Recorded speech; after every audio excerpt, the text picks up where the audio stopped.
And I think there's a lot of power with putting the heart on the sleeve and just saying, this is the real, this is the Yep. honesty. And I am always leery of anybody who says that, it's just, you just get up, zing, motivated, you just push yourself through the day and everything is a win. And we know that that's not the truth. So I think it's really good to share the struggling side as well as the wins. It makes the wins that much more sweet. So Absolutely. You're busy, you've got a decent practice, but nobody wants to be decent. You want to be great, and you want to have a great practice. So how did the most productive, profitable dentist in the nation balance real life, work, and profits, and somehow make it all seem fun? Well, it comes down to simple, everyday practices. So grab a lunch, join us as we chat with top clinicians and influencers to discover their formula for uncommon success. Are you ready? Then it's time to explore everyday practices. It all gets back to relationship. It really does. It's Great. I mean, that's the only way you're gonna solve this particular puzzle, in my humble opinion. Yes. We've been talking a lot about communication. You've communicated with your team. You've communicated with yourself, number one. Yes. You've communicated with yourself and gave yourself positive self-talk during some pretty crummy times. Diving into the team, helping them understand their goals, helping everybody understand their part, which one of the things in your, I can't remember if it's your vision or mission, one of them was no drama, like lower drama team. Yeah. On our standard of care of all things. And I notice even with myself or with my children, if we have unclear direction or we have time on our hands, I find that's when the drama tends to come up, because you have to fill your brain with something. So you're giving them a very focused scope of, this is what we're achieving together as a team. Yep. So, going fee for service like you did, remember, I held my breath because I'm risk averse. So I was like, what is he doing? Right. Why are we going to do this? It's going to be interesting to see. And I'm going, I don't know, but I'm going to do something. Oh, I loved it. It was great. It was fantastic. I thought it was really, you had a lot of confidence around it, knowing that it might not be, the easiest path, but you were going to do it. Might as well Right. pull the Band-Aid off in 2020. What else can happen? Murder hornets. I don't know. Right. So you did that. And then communication, I really do see that as being a very key pillar to the endurance that you had through 2020. You had to communicate it with your patients and your team, and now you're having to re-communicate, re-educate again on this. The fees are going to go back up in 2021. So come January 1st, I don't know how patients responded to it, if they came back or not. To schedule that treatment end of year before the fees went up. So how has relationship building? In other words, do you actively work on a referral plan? Do you talk about that? Is that important to your marketing success? How does relationship factor in?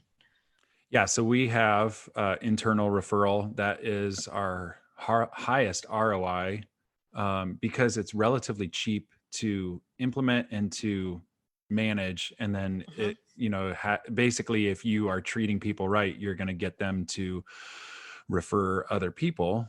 And so, yeah, we're refocusing our marketing. Of course, what's really cool, and again, this is what makes me a raving fan about Productive Dentist Academy, is that being comprehensively all in, the marketing team and Sarah is taking advantage of knowing our stats and then reallocating the money where we need it the most. And so one of our offices needs the most new patients, so we're trying to work on that. Another office just needs to be working on its branding from within to make sure that the existing patients that are now under my care feel like there's continuity of care, feel like, so everything's going nice and smooth with that, and that they know what kind of treatment that we now offer. It's really cool when people go, oh, you guys do that in-house now? That's really cool. Whether it's placing an implant or doing Botox or sending a text message that they can now, schedule their appointment or cancel it, just by hitting C, stuff like that. So I love the C. I love the C text. Yeah. So we're implementing more marketing stuff into it, and that is a bigger picture, a part of the bigger picture of how we're trying to move in the right direction. Everyone's always calibrating, right? And it's exhausting communicating, but it's more exhausting to not communicate and not hit your goals. and not hit expectations, unspoken expectations. That's right. So I'm curious when it comes to the marketing, because I've known you for almost, well, I don't know, almost 10 years, I guess. Yeah. And to see you in your marketing journey, and I think you were a doctor that was really good at sharing his authentic self right out of the gate. You pulled humor in, you pulled your own personal passion for travel and photography into your practice. So I think you've been really good at showing who you are to your community and your team. But now you've got Johnston and Ankeny, you've got 2 new practices, right? Yes. Did you allocate, did you know, like, I'm going to have to put this percentage here? Did you realize that you were kind of, even though it's under the same brand, did it feel like it was starting over in a sense? Doing it ended up being more work than I expected it to be. But at the same time, having all the same brand helped, because we could carry what we knew into the new place and basically just start saying, okay, the culture that we have there, we want to implement it here. The systems that we have there, we want to implement here. The branding, the marketing that are there, we want to bring it here.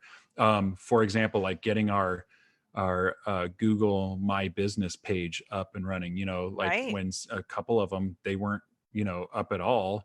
And so, but, dropping pictures in so that way it starts ranking better, trying to get, reviews, stuff like that. There's a lot of gardening to be done to this land to make it into an actual salvageable garden.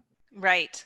Right. And there were areas, I think, that you just reflected that were time savers for you. Like, for example, you didn't get 3 separate websites, so you kept it under one house. Is that right?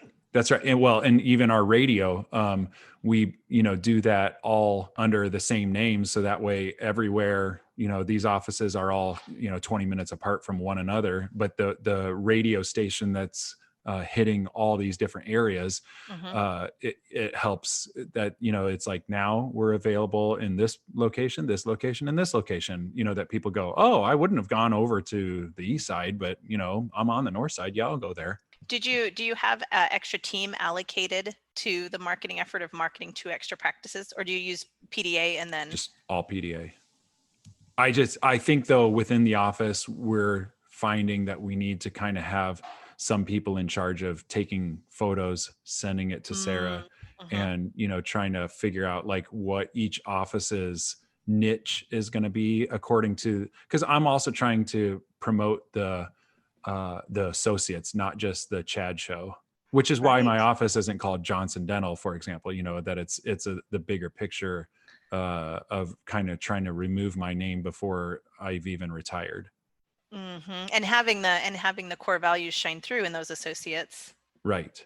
Part of the culture piece. So, okay. So thank you for spending an hour and a half of your life with me and all of our listeners. Can we revisit? I love spending time with you. Well, thank you.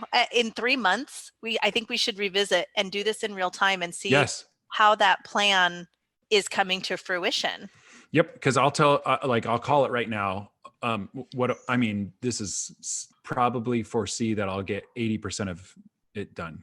That's what you feel committed to. Yes. And I'd love to, shoot for 100% now that the nation knows, but like at the same time, it's like, listen, if I get 80% of this done, I'm going to be so much further ahead than I am December 2020. And I'm all right with that. That'll be a definition of success for you, is what you've just said. Yeah. And success is different to different people. So, right. Some people couldn't do anything but 100%. Right. And that would be indicative to me that maybe you're not dreaming large enough. Yeah, maybe. Yeah. So, I'm just, I think this next year is going to be a good year. I think we're going to be closer to our 2-year goals. Maybe it takes 3 years to get to the 2-year goal, but the fact is in 2 years, I'll be closer to where I've aligned myself and my team, and that we're in harmony with each other and with our patients. I even explained at our business meeting to our team that, the patients, do they see continuity in what they are noticing with the marketing and how our brand should be versus so their expectations. Are we meeting those expectations that we set them up to expect? Time Absolutely. will tell. But like if we're aware of that, at the handoff, at the phone call, when we first meet the patient, like, are they expecting to to kind of get a talk about Invisalign because they see that on our website? Are they expecting because one of their cousins that referred them said that they got an implant that I'm going to talk about their edentulous spaces that need implants? Yeah, I'd better, and it better be smooth.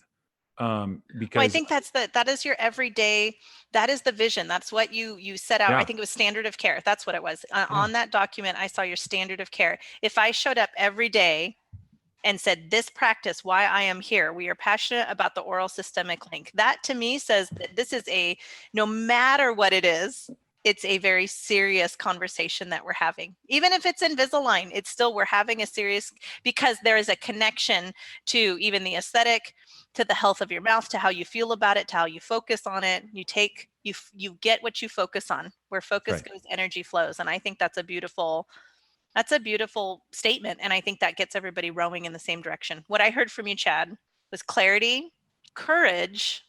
Usually I would say confidence, but I think it's courage, clarity, courage, and commitment. Yeah.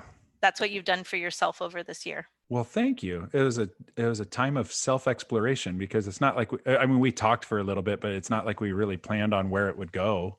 No. No, that's the best part about these interviews. It is a sit down with Chad and Regan. Right.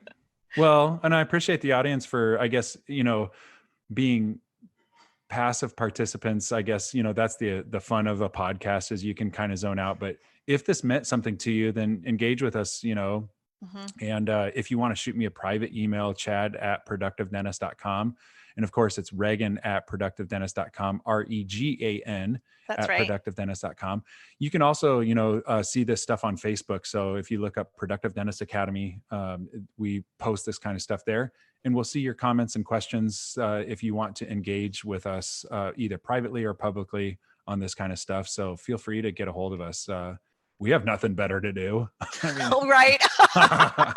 So no, but seriously, I'd love to, it is interesting. I'll get 2 or 3 comments, from either people locally or on a national level, on Facebook, maybe even where someone will say, hey, I listened to this and that actually I connected with that quite a bit. And I'll be like, that's really cool. I'm glad that some of this stuck with some people. So I'm sure that's not the case for everyone. Some people might listen and go, oh, well, this is dumb. But for the people that this really connected with, I hope that my transparency afforded for them to go, you know what, that is exactly how I was feeling about it. And I want to follow that path.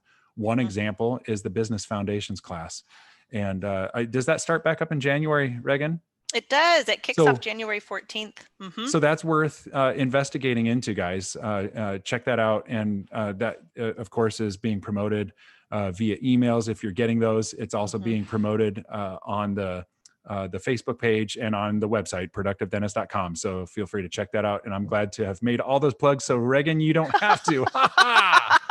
Well, thanks so much. I'm glad that you continue to find value in it. And I think there's a lot of power with putting the heart on the sleeve and just saying, this is the real, this is the honesty. And I am always leery of anybody who says that, it's just, you just get up, zing, motivated, you just push yourself through the day and everything is a win. And we know that that's not the truth. So I think it's really good to share the struggling side as well as the wins. It makes the wins that much more sweet. So absolutely.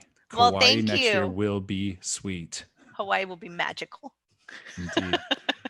All right. Until our next Everyday Practices podcast, have a wonderful new year, and I'll see you.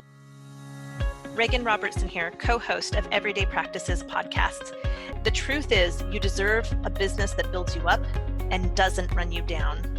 We at PDA put our heads together and are offering something we've never done before, and it will give you access to the proven methods you need right now that will plant your feet on the road to productivity today. Go to www.productivedentist.com/foundations and use the code FUTURENOW, all one word, FUTURENOW, for a $700 scholarship. Bring your lunch or take us to the gym again next week to improve your everyday practices. Also, subscribe on iTunes, follow us on social media, and sign up for our email list. Now get out there and win with Everyday Practices.